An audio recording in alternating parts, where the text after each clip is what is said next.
किस्मत की रेखा।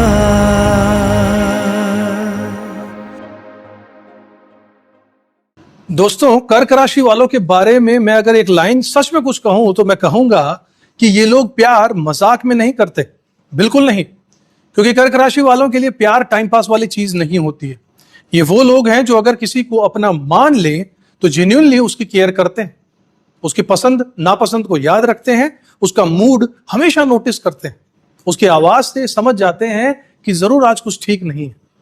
और कई बार वो अपनी नींद, अपना आराम, अपनी शांति सब कुछ एक साइड में रख देते हैं उसके लिए। लेकिन प्रॉब्लम पता कहां पर है? यही लोग सबसे ज्यादा हर्ट भी होते हैं, दिल सबसे ज्यादा टूटता है इन लोगों का। क्योंकि जितना ज्यादा गहराई से प्यार करते हैं उतना ही गहराई से टूटते भी हैं। और फिर बाहर से नॉर्मल दिखते हैं लेकिन अंदर एक इमोशनल दीवार खड़ी कर लेते हैं, दुनिया के लिए, अपनों के लिए और अपने चाहने वालों के लिए, और उससे जिससे ये चाहते हैं। ऐसी दीवार कि सामने वाला सोचता है कि सब कुछ ठीक ही है शायद, लेकिन अंदर ही अंदर पूरा समंदर उमड़ रहा होता है। अगर आप कर्क राशि वाले हो और ये सुनकर आपको सही लगा हो कि यार ये तो मेरी ही सीसीटीवी की फुटेज दिखा रहे हैं, तो कमेंट बॉक्स में जरूर लिखिएगा 100% वर्किंग। क्योंकि आज की वीडियो थोड़ी सी पर्सनल होने वाली है। बात करूंगा इस महीने की लव की एनर्जी के बारे में, और ऑनेस्टली कर्क राशि वालों के लिए महीना इमोशनली बहुत पावरफुल दिख रहा है। चैनल को अब तक सब्सक्राइब नहीं किया तो जरूर कर लीजिएगा, बेल आइकन प्रेस कर दीजिएगा साथियों, इसी तरीके के लॉजिक से भरे हुए वीडियोस को देखने के लिए। ये बहुत ज्यादा इमोशनल, बहुत ज्यादा पावरफुल महीना है, क्योंकि ये सिर्फ अट्रैक्शन वाला महीना नहीं है, ये इमोशनल ओपनिंग वाला महीना रहेगा। भावनात्मक रूप से खुलना होगा आपको। ये हीलिंग का महीना है, ठीक होने का, रिलेशनशिप को ठीक करने का। कुछ लोगों के लिए नई शुरुआत हो सकती है, कुछ लोगों के लिए ये कॉन्फेशन यानी कि अपनी गलती को मानने का या किसी को प्रपोज करने का महीना हो सकता है। कुछ लोगों के लिए ये रिलेशनशिप को ठीक करने का हो सकता है, और कुछ लोगों के लिए ये यूनिवर्स और ब्रह्मांड आपसे ये पूछने वाला है कि तुम प्यार चाहते हो लेकिन किसी को अंदर आने भी दोगे या नहीं। और फिर यही सबसे बड़ा सवाल होता है साथियों कि कर्क राशि वालों के लिए, कि क्योंकि कई बार ये इश्यू प्यार की कमी नहीं होता है। आपकी लाइफ में जो प्रॉब्लम्स आती है प्यार की कमी के कारण नहीं होता है, ये विश्वास और ट्रस्ट की कमी के कारण होता है। उन लोगों की बात करता हूं जो कि लाइफ में अकेले हैं, जिनका कोई साथी नहीं है। देखिए, अगर आप सिंगल हो या टेक्निकली सिंगल हो लेकिन दिल किसी को ऑलरेडी जमा करा चुके हो, तो ध्यान से सुनिएगा, ये महीना बहुत इंटरेस्टिंग है। क्योंकि शुरुआत में इमोशंस इंटेंस रहेंगे लेकिन एक्सप्रेशन कम रहेगा। मतलब अंदर पूरी फिल्म चल रही होगी लेकिन बाहर चेहरा ऐसा होगा जैसा नहीं, कुछ नहीं, मेरी ऐसी कोई फीलिंग्स नहीं है। और यही क्लासिकल एनर्जी है कर्क राशि वालों की। क्योंकि कर्क राशि वाले डायरेक्ट बोलने में थोड़ा हिचकिचाते हैं। हिंट देंगे, सामने वाले को इशारा करेंगे, उसकी परवाह करेंगे, केयरफुल रहेंगे उसके लिए, अपनी अवेलेबिलिटी हमेशा तैयार रखेंगे कि मैं तुम्हारे लिए हमेशा तैयार हूं। बहुत जल्दी जल्दी मैसेजेस के जवाब देंगे, सामने वाले के हालचाल बार बार पूछेंगे। लेकिन जो असली लाइन है कि मैं तुम्हें पसंद करता हूं, किस हद तक पसंद करता हूं, वहां पर आकर दिल इनका धड़कने लगता है, नहीं कह पाते। लेकिन इस महीने धीरे धीरे वो एनर्जी बदलती दिख रही है मुझे साथियों।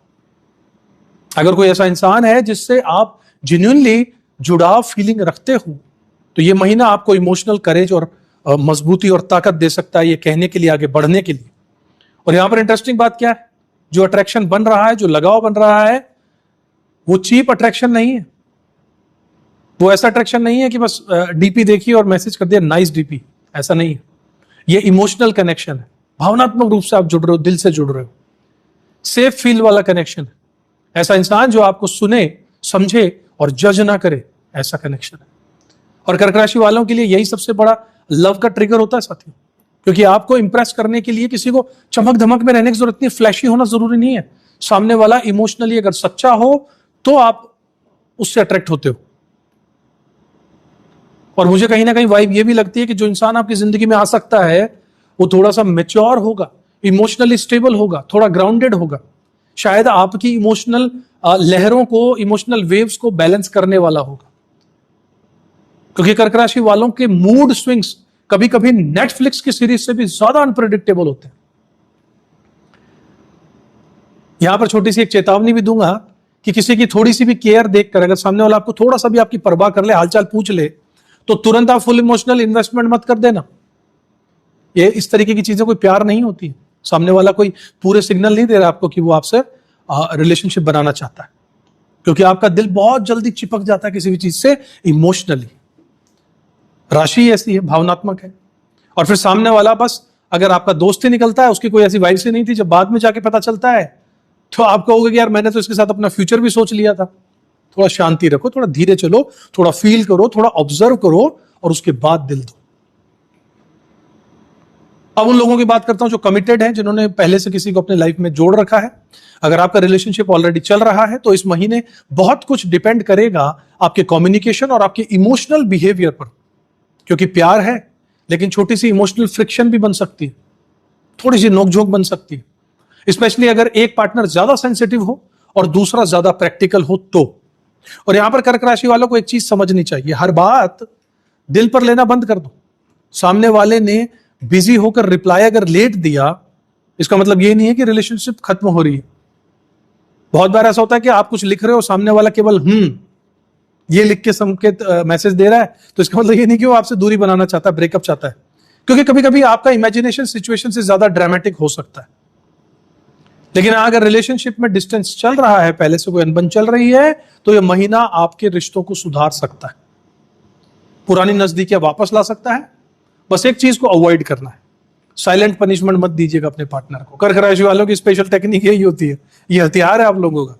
कुछ भी बुरा लगे बोलोगे नहीं, बस एनर्जी आपकी हवा पानी बदल जाएगी। जवाब दोगे मैसेजेस में तो छोटे छोटे दोगे, फेस जो है वो देखने लायक हो जाएगा, मुंह आपका ऐसे अच्छा भी अलग ही तरीके का हो जाएगा, मुंह जिसे कहते हैं सुझा लिया आपने। और सामने वाला फिर एक डिटेक्टिव बन जाता, सोचता है इसे हुआ क्या। ऐसा मत करो, because mature relationships mind reading से नहीं चला करते, बातचीत से, कम्युनिकेशन से चलते हैं। अगर जेन्युइनली आपको वाकई में किसी बात ने हर्ट किया है तो बोलो, और बोलो तो प्यार से बोलो, ड्रामा नहीं करो। एक और अच्छी बात, इस महीने कपल्स कुछ मीनिंगफुल मोमेंट्स क्रिएट कर सकते हैं, जैसे कहीं छोटी यात्रा पे निकल गए, छोटी आउटिंग, छोटी ट्रिप अपने पार्टनर के साथ, डिनर पर चले गए, प्राइवेट इमोशनल बातचीत करने लगे, फ्यूचर प्लानिंग के बारे में बात करने लगे, या फिर जेन्युइनली क्वालिटी टाइम स्पेंड करने के लगे। क्योंकि कर्क राशि वालों के लिए इमोशनल नजदीकियां फिजिकल नजदीकी से ज्यादा मैटर करती है। अगर दिल जुड़े में आप लोगों के, तो छोटा सा मोमेंट भी बहुत बड़ा एक पल बन सकता है, यादगार। वैसे अगर आप अभी तक वीडियो में यहां पर आ गए हो तो क्लियरली ये बात तो तय है कि आप अपनी लव लाइफ को लेकर के बहुत सीरियस हो। तो उतनी सीरियसनेस से चैनल को तुरंत सब्सक्राइब भी कर दो। अगर नए हो, वीडियो पसंद आ रहा तो लाइक कर दो, शेयर भी कर दो, क्योंकि यहां पर राशिफल सिर्फ जेनरिक लाइंस नहीं बताता मैं, यहां पर आपकी फीलिंग्स को डिकोड करता हूं। बहुत लोग कमेंट बॉक्स में आकर लिखते हैं कि ये क्या हुआ, ये तो साधारण बातें हैं, ये तो किसी पर भी लागू हो सकते हैं। तो भाई जिस पर बीत रही है उससे पूछो। और अगर यहां पर हम एस्ट्रोलॉजी के लिए ज्ञान देने लगे कि गुरु की इतनी दृष्टि यहां पड़ रही है, गुरु इतने डिग्री से गोचर कर रहे हैं, बृहस्पति बुध देव के साथ संपर्क बना रहे हैं, और इसके साथ ये योगा फाउंड हो रहा है, क्या करोगे इतने एस्ट्रोलॉजी सीखकर, जानकर। मतलब की चीज क्या है, जो मैं राय दे रहा हूं, जो मशवरा दे रहा हूं, जो रेमेडी बता रहा हूं, उससे फॉलो करो, और फिर देखो लाइफ में इमोशनल चीजें और प्यार मोहब्बत कहां तक पहुंचता है। अब आता हूं उस हिस्से पर जहां पर ज्यादातर लोग सीक्रेटली सबसे ज्यादा इंटरेस्टेड होते हैं। मेरी शादी होगी या नहीं होगी, बात बढ़ेगी नहीं बढ़ेगी, मेरा एक्स वापस आएगा नहीं आएगा, जो बातें मेरी बंद हो गई हैं मेरे पार्टनर के साथ, क्या वो फिर से शुरू होंगी या कोई नया चैप्टर ही खुलने वाला है। तो चलो दिल संभाल कर बैठ जाओ। सबसे पहले बात करता हूं आपके शादी के चांस की। अगर आप किसी सीरियस रिलेशनशिप में हो, फैमिली को बताने के बारे में सोच रहे हो, डर रहे हो, या फिर रिश्ता ऑलरेडी उस मकाम पर है जहां पर कैजुअलिटी से आगे बढ़ चुकी हो, सीरियस हो चुकी हो, तो यह महीना आपकी बातचीत को सीरियस बना सकता है। मतलब अचानक से भविष्य के बारे में बातें करना शुरू कर सकते हो। आगे क्या सोचते हो, फैमिली को कब बताएंगे, क्या हम सच में सेम डायरेक्शन में जा रहे हैं, इस तरीके की बातें। और ऑनेस्टली ये अच्छी बात भी, ये करना चाहिए, क्योंकि कई रिलेशनशिप में सालों तक हम यही देखते रहते हैं कि चलो देखेंगे, सोचते हैं, बात करते हैं, कुछ दिन और गुजारो साथ। इस मोड में जो चलते रहते हैं रिलेशनशिप, और एक पॉइंट पर क्लैरिटी आना जरूरी होता है, वरना रिश्ते टूट जाते हैं, बिखर जाते हैं, वो बेमायने के रिश्ते। हाँ, अगर फैमिली का इन्वॉल्वमेंट है तो थोड़ा सा धैर्य रखना पड़ सकता है, बता दूं आपको, स्पेशली कर्क राशि वालों के केस में, क्योंकि आप इमोशनली श्योर बहुत जल्दी हो जाते हो, बहुत जल्दी भावुक होकर ये सोच लेते हो कि हाँ मेरी गणित बैठ गई, शायद यही है वो बंदा जिससे मुझे जीवन बिताना, जिसके साथ। लेकिन प्रैक्टिकल प्रोसेस टाइम ले सकता है साथियों। मतलब दिल तो ये कहेगा कि बस यही है वो इंसान, और फैमिली कहेगी कि ठीक है, पहले बैठकर बात करते हैं, सोचते हैं, देखते हैं। तो घबराना मत, समय लेती है चीजें, लेने दो। अब मैरिड लोगों की बात करता हूं, अगर आप शादीशुदा हो तो ऑनेस्टली ये महीना आपके लिए काफी अच्छा हो सकता है, स्पेशली अगर पिछले कुछ समय से इमोशनल दूरियां आप में चल रही थी तो, क्योंकि यहां पर एनर्जी रिकंसिलिएशन की आने वाली है, वार्मथ की, गुनगुनाहट की आने वाली है, गर्माहट की आने वाली है, इमोशनल सॉफ्टनेस की आने वाली है। मतलब वो चीजें जो रूटीन की वजह से गायब हो गई थी फिर वापस आ सकती हैं। और शादी में यही सबसे ज्यादा जरूरी भी होता है साथियों, क्योंकि शादी सिर्फ रिस्पॉन्सिबिलिटीज नहीं होती है। ईएमआई, ग्रोसरी के बिल, बिजली के बिल, पेट्रोल डीजल का खर्चा, स्कूल का खर्चा, ये शादी नहीं है केवल। शादी में इमोशनल चैंपियनशिप भी होनी चाहिए, इमोशनल कंपेनियनशिप भी होनी चाहिए। किसी को जनरली ये पूछना कि क्या आज तुम ठीक हो, ये छोटी छोटी सी चीजें जो है ना बहुत बड़ी होती हैं। कुछ मैरिड कपल इस महीने फ्यूचर के बारे में प्लानिंग कर सकते हैं, फाइनेंशियल डिस्कशन कर सकते हैं, घर से रिलेटेड चीजें डिस्कशन कर सकते हैं, फैमिली की प्लानिंग कर सकते हैं, या बस एक दूसरे को फिर से समझने का एक दौर उनकी लाइफ में आ सकता है इस महीने। लेकिन एक चीज ध्यान रखिएगा, अगर कोई पुरानी अनरिजॉल्व बात है, कोई पुराना गिला शिकवा है, तो उसे सही तरीके से उठाइएगा। पुरानी शिकायतों को फुल नेटफ्लिक्स का रिकैप मत खोल देना वहां पर। 2023 में तुमने मुझसे ये कहा था, उस दिन तुमने सबके सामने ये कह दिया, उस दिन तुमने मेरी बात नहीं मानी, तुम मुझे कभी सुनती नहीं या सुनते नहीं। देखिए, अगर रिश्ते को हील करना है तो सॉल्यूशन के मोड पर आना होगा, हिस्ट्री डॉक्यूमेंट्री मोड में नहीं। चलिए साथियों, अब आते हैं ऐसे रिश्तों पर जो कि अब कांटेक्ट में नहीं रहे, छोड़कर जा चुके हैं, बातचीत बंद है, ब्रेकअप सा हो गया है, बात बंद है, लेकिन दिल से अभी तक मूव ऑन वाला वो सिग्नल नहीं निकला कि चलो आगे बढ़ते हैं। कई कर्क राशि वालों, ये सेक्शन आपके लिए थोड़ा सा पर्सनल हो सकता है, क्योंकि आप बाहर से मूव ऑन दिख सकते हो, लेकिन अंदर ही अभी तक उस इंसान को पकड़ के बैठे हो, बहुत देर तक पकड़े हुए। आप याद रखते हो उन पलों को जो साथ बिताए थे, वो स्ट्रॉन्ग आपको ट्रिगर करते हैं रोज। अपनी चैट को डिलीट कर दी, लेकिन मेमोरीज आपकी डिलीट नहीं हो पाई हैं। तो अब सवाल है कि क्या आपका एक्स वापस आ सकता है? तो जवाब है कि कुछ केसेस में हाँ आ सकता है, पॉसिबिलिटी दिख रही है, लेकिन शर्त है, कंडीशन है। कंडीशन क्या है कि आप पुरानी शिकायतों का सूटकेस लेकर उसके पास मत जाइएगा। और सबसे बड़ी बात, पहल कीजिए, आगे बढ़िए अगर रिश्ता बचाना है तो। मतलब अगर रिकनेक्ट करके शुरुआत ही इंटरोगेशन से कर दी तो फिर वहीं से फसाद खड़े हो जाएंगे।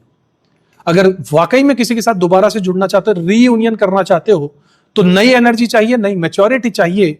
और ईमानदारी से कहूं तो कभी कभी प्रॉब्लम ब्रेकअप नहीं होती है साथियों, आपका कम्युनिकेशन स्टाइल होता है, बात कहने का तरीका होता है। अगर आप बात दोबारा शुरू करते हो तो इस बार डिफरेंटली हैंडल करना इन चीजों को। अगर आप सिर्फ अकेलेपन की वजह से अगर अपने एक्स को याद कर रहे हो तो कंफ्यूज मत होना। हर मिसिंग चीज, फीलिंग प्यार नहीं होती, कभी कभी बस इमोशनल हैबिट बन चुकी होती है आपकी। और कर्क राशि वालों के साथ में ये बहुत बार देखा है मैंने कुंडलियों में, बंदे से असली प्यार नहीं है, बस एक खिंचाव है, उस चक्कर में परेशान है, अपनी जिंदगी खराब कर रखी है। क्योंकि अटैचमेंट डीप होती है, सीक्रेट अट्रैक्शन और छुपे हुए जिनके रिश्ते हैं, गुपचुप में जो चल रहा है, उनके बारे में बात करता हूं। कुछ लोगों के लिए इस महीने अनएक्सपेक्टेड इमोशनल पुल बन सकता है, किसी की तरफ खींचे चले जा सकते हैं। कोई ऐसा इंसान जो इमोशनली अवेलेबल लगे, जो आपको समझता हुआ सा दिखे, जो कंफर्ट दे आपको, और फिर दिमाग ये कहे कि शायद यही सही इंसान है। लेकिन रुकना मत, हर इमोशनल कंफर्ट सोलमेट नहीं होता। कभी कभी हम अपनी अनमेट इमोशंस नीड्स को किसी और पर प्रोजेक्ट कर देते हैं, गलत इंसान को सोच लेते हैं कि ये हमारे लिए बना है। स्पेशली जब एग्जिस्टिंग रिलेशनशिप में इमोशनल एम्प्टीनेस हो तो। अगर ऑलरेडी अगर आप कमिटेड हो किसी के साथ में, रिश्ते में हो पहले से, तो बाउंड्रीज को क्लियर रखना, क्योंकि कर्क राशि वाले फिजिकल अट्रैक्शन से कम और इमोशनल अटैचमेंट से ज्यादा फंस जाते हैं। और इमोशनल अटैचमेंट इमोशनल अत्याचार बन जाता है, क्योंकि शुरुआत तो बड़े भोलेपन में इनोसेंट लगती है, बस कुछ नहीं यार, हमारे बीच कुछ नहीं है, थोड़ा बात करके अच्छा लगता है, और फिर डेली बात होती है, फिर इमोशनल डिपेंडेंसी हो जाती है, फिर उसके बिना मन ही नहीं लगता, और फिर चीजें बिखरना शुरू हो जाती है। तो क्लैरिटी जरूर रखिएगा, जिस रिश्ते को शुरू कर रहे हो, जिसमें चल रहे हो, उसमें पहले से सफाई रखना कि देखिए, ये मैं आपको दिल से इतना चाहता हूं, आप नहीं चाहते तो अभी बता दीजिए, चीजों को खत्म करते हैं, आगे ना बढ़े। और सबसे बड़ा डेंजर जोन कहां पर है? देखिए, महीने के कुछ फेजेस इमोशनल ओवरथिंकिंग को बढ़ा सकते हैं। और कर्क राशि वालों की सबसे बड़ी कमजोरी क्या है? उनकी ओवर फीलिंग, जरूरत से ज्यादा चीजों को फील करते हैं, ओवर थिंकिंग, जरूरत से ज्यादा चीजों के बारे में सोचते हो। किसी का अगर जवाब थोड़ा लेट आया मैसेज पर, रिप्लाई लेट आया, तो परेशान हो जाते हो और लगता यार उसकी आज बोलने का तरीका अलग था, आज टोन अलग थी, तो परेशान हो गए। यार व्हाट्सएप पर मेरी स्टोरी देख ली इसने लेकिन रिप्लाई अभी तक नहीं किया, तो ये फुल इमोशनल कोर्ट हियरिंग हो जाती है। रिलैक्स, हर चीज छुपे हुए मैसेज नहीं होती, कुछ लोग जेन्युइनली बिजी भी होते हैं जीवन में। तो इस महीने अजम्पशन मत करो, अवधारणाएं मत पालो, कॉन्वर्सेशन ज्यादा रखो। अब बात करता हूं बेस्ट टाइमिंग की। अगर दिल की बात करनी हो, किसी को किसी से रिलेशनशिप फिर से सुधारने के बारे में बात करनी हो, तो इंपॉर्टेंट इमोशनल टॉक करनी हो, तो महीने का बीच का हिस्सा यानी 11 से 20 तारीख का जो बीच के 10 दिन है वो बहुत अच्छे हैं। एनर्जी बहुत ज्यादा सपोर्टिव रहेगी उस वक्त। अगर कोई आपसे दूर चला गया और आप रिलेशनशिप को वापस से ठीक करना चाहते हो, तो सॉफ्टर अप्रोच काम करेगी, नरम दिली से काम लेना। अगर शादी या फिर फ्यूचर के बारे में किसी से बात करनी है, तो शांति से इमोशनल भाषा में बात करो। लड़ाई चल रही है, खिचपिच चल रही है, उसके बीच में फ्यूचर डिसाइड मत करना।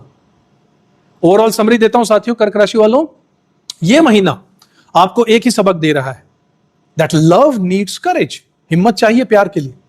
सिर्फ फीलिंग से काम नहीं चलेगा, क्योंकि प्यार सिर्फ केयर करना नहीं है, किसी को अंदर आने देना अपने जीवन में भी प्यार है। विश्वास करना भी प्यार है। अपनी दीवारों को थोड़ा नीचा कर लो। आपकी सबसे बड़ी ताकत क्या है कि आप जेन्युइनली किसी से प्यार करते हो तो उसकी वाकई में केयर करते हो, ऊपरी तौर पर प्यार नहीं करते। और यही आपकी सबसे बड़ी सुपर पावर है। बस इस बार आपके दिल के बाहर नो एंट्री का बोर्ड जो है उसे हटा दो, छोटा कर दो, क्योंकि हर इंसान आपको दुख देने नहीं आया। कुछ लोग आपको हील करने भी आते हैं। अगर यहां तक वीडियो देख लिया तो सच में आपका दिल से धन्यवाद करता हूं, थैंक यू। कमेंट में जरूर लिखिएगा आपकी करंट सिचुएशन क्या है, क्या आप सिंगल हैं, क्या आप कमिटेड हैं, क्या आप शादीशुदा हैं, या फिर आप अभी आपका एक्स आपको छोड़ चुका है। और चैनल को सब्सक्राइब जरूर कर लीजिएगा, क्योंकि आगे हर राशि का लव हॉरोस्कोप इसी गहराई, रियल और रिलेटेबल स्टाइल में आने वाला है। मिलूंगा अगले वीडियो में, तब तक खुश रहिएगा, अपना कर्म करते रहिएगा, ऊपर वाला विश्वास रखिएगा साथियों। जय श्री राम। किस्मत की रेखा